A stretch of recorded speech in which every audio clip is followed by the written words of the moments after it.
cross-border services. A lot of bigger companies which once we were playing this route, Harare to South Africa, with Joburg, Cape Town, Port Elizabeth, Durban, they are now coming back into the action. During COVID, most operators stopped cross-border services because of challenges due to COVID era. So they are now coming back. They are now putting beautiful machines.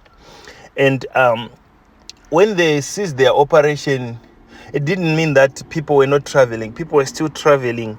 That's when our local players get into action, and that's when these Chinese model buses took advantage of the market and demand. They put their tongue to service this routes. So now these bigger companies, they're coming back, such as Egoliner, Intercity, Greyhound. They are now reclaiming their routes. And remember, in South Africa, for you to get a route or a permit, you have to go through this association, mainly run by these bigger companies such as Greyhound, Egoliners.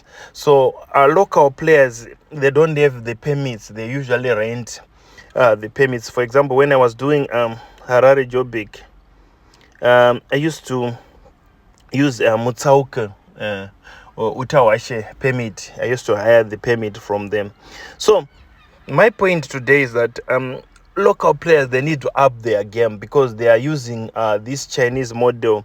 These buses, they don't have comfort, and they have that dangling effect. So when when you get into this bus, you don't enjoy the value for your money. And these bigger companies, they are putting these i6 i8 buses, which are more luxurious, and they have good clearance on the seats, and they are very professional. Them, even if you are one person, if you are booked and the bus says that they leave Harare at 3 p.m. at Rothboard, they will leave. But these Msiamas, you buy a ticket, they don't tell you the truth. They never maintain time. They always do the dodgy thing. Some of them, they don't even put diesel. And some, let's say you're coming from Zimbabwe and you want to go to Pretoria, they'll tell you they'll pass Bosman, and they'll drop you in M1 day. They don't go to Pretoria Bosman. So these companies, they have proper designated loading point, and they operate in time. And they don't have the problem they are professional, basically, while it's our local players, they are not professional. They need to improve on that.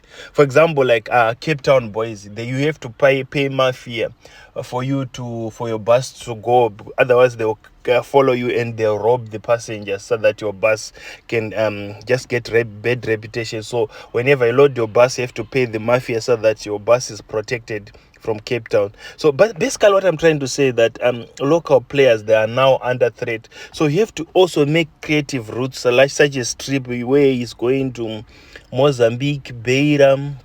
He's using creative routes, so that to stay in the game, although he's using these Chinese models. So you have to think outside the box, otherwise business is going.